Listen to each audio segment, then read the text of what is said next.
Namaskar dosto. M&C Education welcomes you all. In today's class, we are going to do two things. One is multiplication theorem on probability, and another we will study in today's class is independent events. आज के इस class में हम multiplication theorem on probability देखने जाएंगे और हम देखेंगे कि इंडिपेंडेंट इवेंट्स क्या होते हैं। मतलब प्रोबेबिलिटी, हम इंडिपेंडेंट इवेंट्स की प्रोबेबिलिटी के थ्रू ये कैसे पता करेंगे कि कोई जो दो इवेंट्स हमें दिए हुए हैं वो इंडिपेंडेंट हैं कि नहीं है।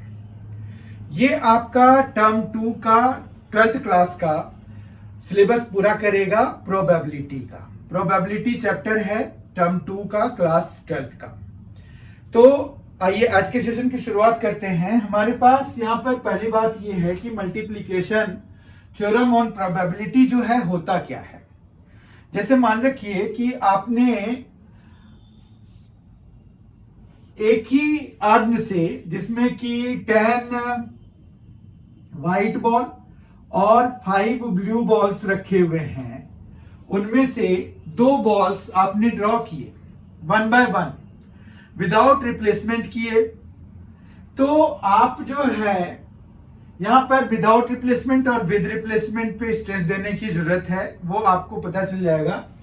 यहां पर अगर हमने विदाउट रिप्लेसमेंट किया तो हम जो है पहले बॉल के और दूसरे बॉल के, मतलब दोनों बॉल्स के व्हाइट आने की प्रोबेबिलिटी क्या होगी वो अगर हमें निकालना है तो उसके लिए हमें मल्टीप्लिकेशन थ्योरम ऑन प्रोबेबिलिटी लगानी पड़ेगी। अब यहां पर अभी मैंने आपको बताया कि 2 चीजें हैं, एक तो विद रिप्लेसमेंट और एक विदाउट रिप्लेसमेंट। तो विदाउट रिप्लेसमेंट और विद रिप्लेसमेंट दोनों ही केसेस यहां पर अलग अलग हैं। विदाउट रिप्लेसमेंट अगर है, ठीक है, और विद रिप्लेसमेंट अगर है, तो दोनों ही केसेस में जो है हमें जो है अलग अलग अप्रोच लगाना पड़ेगा, ऑब्वियस सी बात है। अब हम देखते हैं कि विदाउट रिप्लेसमेंट में हमें क्या करना होगा और विद रिप्लेसमेंट में हमें क्या करना पड़ेगा। तो यहां पर क्या हुआ कि अगर हमने दोनों बॉल्स को क्या चाहिए, व्हाइट चाहिए, तो हम यहां पर इवेंट एक बना लेते हैं ई कि फर्स्ट बॉल इज व्हाइट, ठीक है। फिर हम एफ एक इवेंट बना लेते हैं कि second ball is white, second ball is white. ये दोनों बना लिया हमने, first ball is white, F बना लिया, सेकेंड बॉल इज व्हाइट। अब जो है हमारे पास यहां पर है कि first ball white without replacement वाले केस में, हम इस वाले केस को देख रहे हैं, विदाउट रिप्लेसमेंट वाले केस को देख रहे हैं। तो फर्स्ट बॉल व्हाइट कब होगा, मतलब उसकी क्या प्रोबेबिलिटी होगी। तो पीई हमें निकल जाएगा 10/15, 10/15 निकल जाएगा। फिर एफ है सेकेंड बॉल इज व्हाइट, तो सेकेंड बॉल व्हाइट होने की क्या प्रोबेबिलिटी होगी। तो यहां चूंकि हम रिप्लेसमेंट कर नहीं रहे हैं तो हमें ये चीज करना पड़ेगा कि भाई ई हो चुका है तो हमें एफ की क्या प्रोबेबिलिटी होगी, ठीक है। तो पी हम जो निकालेंगे वो निकालेंगे एफ बाय ई, मतलब E has already happened, then what is the probability of F. अब वो सेकेंड बॉल भी हमारा व्हाइट होना चाहिए, तो अब हमारे पास एक व्हाइट बॉल तो माइनस हो चुका है, तो हमारे पास अब 9 व्हाइट बॉल ही बचे हैं, है ना। 9 व्हाइट बॉल बचे हैं, टोटल बॉल्स में भी हमारे पास एक की कमी हो गई, तो 9 + 5 14 हो गया, ये आ गया हमारे पास, ठीक है। तो ये हमारा आ गया दोनों का अलग अलग इंडिविजुअल आ गया। तो हम जब इनको मल्टीप्लाई कराएंगे तो हमें मिलेगा ई इंटरसेक्शन एफ, मतलब इन दोनों के होने की प्रोबेबिलिटी, साइमल्टेनियस अकरेंस की प्रोबेबिलिटी। ठीक है, मतलब हमें निकालना है पीई इंटरसेक्शन एफ, इसको हम क्या कहेंगे, साइमल्टेनियस अकरेंस की प्रोबेबिलिटी कहेंगे, या बोथ आर टेकिंग प्लेस हो गया। तो हमारे पास यहां पर P E intersection F will be what, P E, ठीक है, into P F by E, और फिर आप दोनों को मल्टीप्लाई करा दीजिए, तो यह आ जाएगा 10/15 और इंटू में आ जाएगा 9/14। बाकी आप इनको मल्टीप्लाई कराएंगे, पूरा सॉल्व करेंगे तो 5 2 जा 5 3 जा 3 3 जा और 2 7 जा, तो 3/7 will be the answer, 3/7 will be the answer. ठीक है, ये समझ में आ गया। अब यहां पर हम कुछ चीजें देख लेते हैं कि यहां पर जैसे साइमल्टेनियस अकरेंस की प्रोबेबिलिटी हमें निकालनी थी,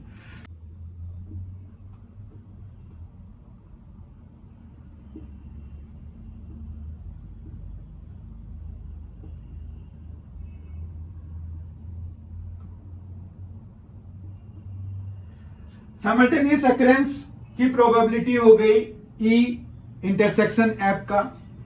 और ये फॉर्मूला आया कहां से, अगर हम इस फॉर्मूले के लिए इंटरेस्टेड हैं कि भाई ये आया कहां से है, तो आप लास्ट क्लास को याद कीजिए। लास्ट क्लास में हमने पढ़ा था कंडीशनल प्रोबेबिलिटी। कंडीशनल प्रोबेबिलिटी के हिसाब से हमारे पास क्या होता था, ये होता था कि P, अगर F बाय E आपको निकालना है तो वो होता था P E इंटरसेक्शन F और बाय P E। ठीक है, यही होता था। अब जो है अगर हमें P इसकी वैल्यू निकालनी है, ये वाले की वैल्यू निकालनी है, ठीक है, तो हम जो है P E इंटरसेक्शन F की वैल्यू अगर यहां से चाहते हैं तो हमें ये जो है इधर ले जाके मल्टीप्लाई कराना पड़ेगा। बहुत ध्यान से समझिए आप इसको। तो ये क्या हो जाएगा, ये हो जाएगा PE into PF by E। ठीक है, इतना समझ में आ गया होगा। तो ये जो है साइमल्टेनियस अकरेंस की प्रोबेबिलिटी हम इस तरह से निकालते हैं, और यही मल्टीप्लिकेशन थ्योरम ऑन प्रोबेबिलिटी बना देता है हमारे लिए। तो ये है। उसके बाद जब हम साइमल्टेनियस अकरेंस की प्रोबेबिलिटी निकाल रहे हैं तो हम जो है इसको P E और F, मतलब बिना कुछ ये लिखे बीच में इंटरसेक्शन साइन दिए, ये भी हम लिख सकते हैं, P E F लिख देंगे तो ये दोनों सेम ही मीनिंग है।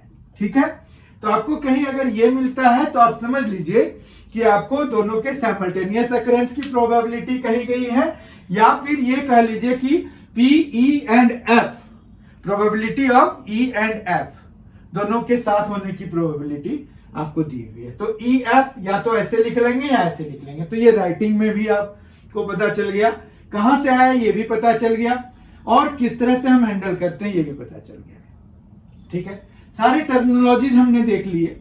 हमने अब जो देखना है वो ये है कि विद रिप्लेसमेंट के केस में फिर क्या बात बन जाएगी। विद रिप्लेसमेंट में भी बात यही बनेगी, लेकिन यहां जो F बाय E निकालेंगे ना, तो उसमें क्या होगा कि आपका ये 9/14 की जगह 10/15 ही रह जाएगा, क्योंकि आप क्या कर रहे हैं, रिप्लेस कर रहे हैं। तो रिप्लेसमेंट के साथ जब आप चलेंगे तो फर्स्ट बारी तो आने की जो प्रोबेबिलिटी है 10/15, तो वो तो यही रहेगी, और सेकेंड बारी जो मतलब E ऑलरेडी हो चुका है तब भी ये 10/15 ही रहेगा। ठीक है, तो मतलब हो जाने के बावजूद भी, क्योंकि हमने फिर बॉल को वापस डाल देना है, तब हमें सेकेंड ड्रॉइंग करनी है, तो F बाय E। ठीक है, अब जैसे हम अगर मल्टीप्लीकेशन थ्योरम ऑन प्रोबेबिलिटी निकालेंगे तो EF चाहिए, तो PEF will be PE into PF by E। F by E, ठीक है। तो ये जो है हम सॉल्व कर देंगे, तो 10/15 इंटू 10/15, अब ये होता है 2/3, तो 4/9 हो जाएगा। इस तरह से PEF जो है हमारा 4/9 आ जाएगा। आई होप आपको ये मल्टीप्लीकेशन थ्योरम ऑन प्रोबेबिलिटी तो अच्छी तरह से समझ में आ गया होगा। अब हम बढ़ रहे हैं इंडिपेंडेंट इवेंट्स क्या होते हैं वो पता करने के लिए हमें क्या करना पड़ेगा उसकी तरफ। इंडिपेंडेंट इवेंट्स को समझने के लिए हम एक एग्जांपल लेते हैं कि मान रखिए कि आपके पास एक पैक ऑफ प्लेइंग कार्ड्स है जिसमें 52 कार्ड्स हैं। तो 52 कार्ड्स में से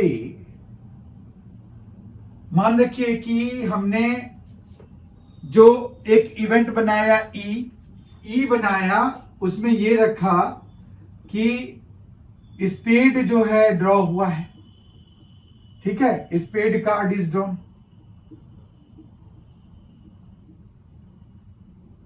और दूसरा रखा कि किंग इज ड्रॉन, ठीक है। किंग कार्ड होता है ना जिसपे कि के लिखा होता है, और स्पेड कैसा होता है, स्पेड आपने देखा होगा वो कुछ इस तरह का होता है, ठीक है। और जबकि आपने किंग वाले को तो यहां पर के जिसमें लिखा होता है और फेस भी बने होते हैं, तो वो देखा होगा आपने। तो यहां पर जो है इस तरह का होता है कि आपके पास स्पेड कार्ड इस तरह का हो गया और के किंग जो है इस तरह का हो गया।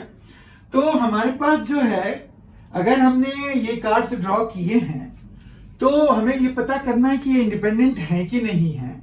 तो हम PE अगर निकालेंगे तो हमें क्या निकलेगा, PE निकलेगा स्पेड कार्ड इज ड्रॉन, तो 13/52 निकल जाएगा, ठीक है।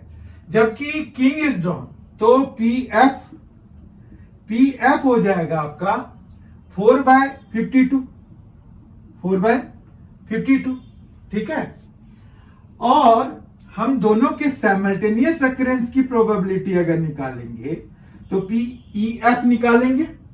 PEF हमारा क्या आ जाएगा, तो हमारे पास यहां पर देखिए दोनों को मल्टीप्लाई कराइए तो 1/52 आ गया, ठीक है, 1/52 आ गया। बेसिकली ये 1/4 है और ये है 1/13, दोनों को मल्टीप्लाई कराइए आपके पास ये 1/52 आ जाएगा, ठीक है। अब जो है अगर हम देखें तो हमारे पास क्या हुआ कि ये जो है 1/4 इंटू 1/13 के बराबर है, तो PE इंटू PF लिख सकते हैं इसको, PE इंटू PF लिख सकते हैं हम इसको। तो इस तरह से ऐसा अगर कोई कंडीशन बन रहा हो किसी भी दो इवेंट्स के लिए तो हम उनको इंडिपेंडेंट इवेंट्स कह देते हैं। तो इंडिपेंडेंट इवेंट्स क्या है, जिसमें कि दोनों के साइमल्टेनियस अकरेंस की प्रोबेबिलिटी दोनों के इंडिविजुअल अकरेंस की प्रोबेबिलिटीज के प्रोडक्ट के बराबर हो जाता है। मतलब PEF is equal to PE into PF। तो इस तरह से हमारे पास जो है ये एक इंडिपेंडेंट, मतलब ये जो दो हैं इवेंट्स इंडिपेंडेंट इवेंट्स हैं। अब इसका मीनिंग क्या हुआ, अगर हम ये समझने का प्रयास कर रहे हैं तो इसका मीनिंग ये हुआ कि अगर E हो रहा है तो F पे कोई असर नहीं पड़ेगा, F के होने पे कोई असर नहीं पड़ेगा। देखिए इसका क्या मतलब हुआ कि occurrence of one does not effect the occurrence of other. तो इसका मतलब यह हुआ कि अगर हम PF/E निकाल रहे हैं, PF/E निकाल रहे हैं, मान रखिए लेट अस सपोज, क्योंकि हमें E और F जो है हमने ये अभी कंक्लूड किया कि इंडिपेंडेंट इवेंट है, ये E और F दोनों ही इंडिपेंडेंट इवेंट्स हैं। तो मतलब occurrence of one does not effect the occurrence of other. तो मतलब अगर E आ गया तो F के आने पे कोई दिक्कत नहीं है, या F आ गया तो E के आने पे कोई दिक्कत नहीं है। तो इसका मीनिंग क्या हुआ, मैथमेटिकली क्या मीनिंग हुआ उस चीज को समझिए आप। PF/E निकालना है मान रखिए, तो कंडीशनल प्रोबेबिलिटी के हिसाब से हम इसको क्या लिखेंगे, PEF बाय PE लिखेंगे। PEF हमने अभी कैलकुलेट किया है 1/52 और अपॉन में PE हमने कैलकुलेट किया है 1/4। सॉल्व होके ये हमें मिल रहा है 1/13। 1/13 PF के बराबर है, आप देखिए, तो ये PF के बराबर हो गया। इस तरह से आप देखिए क्या हुआ, PF by E, ये क्या था, probability of F given that E has already happened, वो PF के बराबर ही हो गया, यानी कि E का कोई इंपैक्ट नहीं पड़ा। PF जो हमारा यहां पर आया है वही PF यहां पर भी हमें मिल गया। तो यानी कि occurrence of E did not effect occurrence of F। यही बात आपका E by F के लिए भी हो जाएगा। E by F अगर आप निकालेंगे तो देखिए ये क्या हो जाएगा, PEF by PF हो जाएगा, क्योंकि ये है F, E by F है तो PF हो जाएगा। PEF है 1/52 और ये है PF है हमारा 1/13, तो ये बन गया 1/4 और 1/4 क्या है, 1/4 है PE। तो इस तरह से यहां से भी ये देखिए कि F के अकरेंस मतलब F के अकर कर जाने के बाद भी E की प्रोबेबिलिटी सेम ही रह गई, क्योंकि PE given that F has already happened तो इज इक्वल टू PE, तो मतलब इट डिड नॉट इफेक्ट, है ना। तो इस तरह से हम ये कंक्लूड करते हैं कि occurrence of this event did not effect the occurrence of this, या दोनों वाइस वर्सा। ठीक है, तो यही है इंडिपेंडेंट इवेंट्स के बारे में। और इंडिपेंडेंट इवेंट्स को अगर आपको चेक करने के लिए कहते हैं तो दो इवेंट्स आपको दिए होंगे और उन दोनों इवेंट्स की इंडिविजुअल प्रोबेबिलिटी निकाल लीजिए और साइमल्टेनियस प्रोबेबिलिटी निकाल लीजिए। अगर आपका साइमल्टेनियस अकरेंस की प्रोबेबिलिटी उन दोनों के इंडिविजुअल अकरेंसेस की प्रोबेबिलिटीज के प्रोडक्ट के बराबर है तो वो इंडिपेंडेंट इवेंट हो गया। ठीक है, तो यहां से हम कंक्लूजन ये निकालते हैं कि E and F are independent events।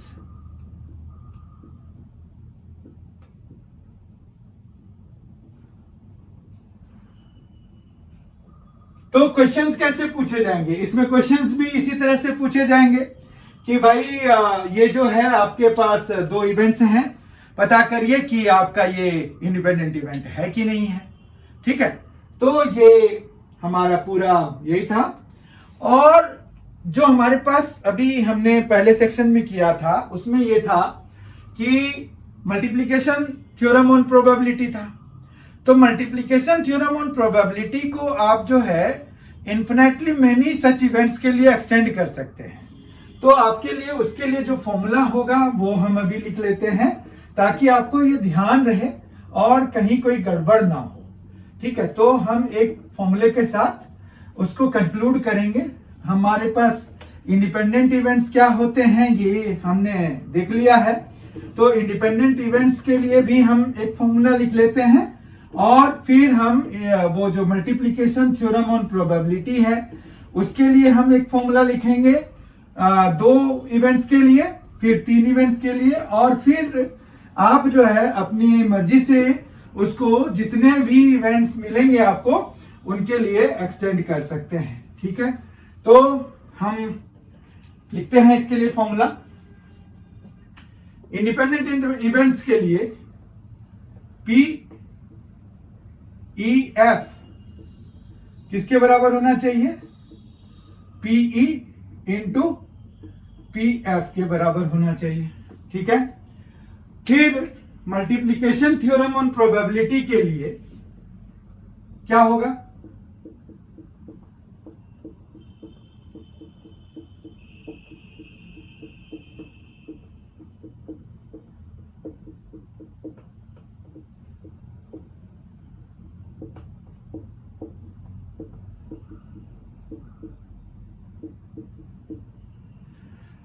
Multiplication theorem on probability के लिए आपके पास जो फॉर्मूला होगा वो ये होगा कि अगर हमें PEF चाहिए तो वो हो जाएगा कि PE into F by E, एक तो ये हो जाएगा। अगर 3 चाहिए, पी ई एफ और डब्ल्यू मान रखिए ले लेते हैं, तो ये हो जाएगा P E into P F by E into P W by F E F. मतलब क्या होगा कि जब हम डब्ल्यू की प्रोबेबिलिटी निकाल रहे होंगे ना, तो ई एफ ऑलरेडी हो चुका होगा।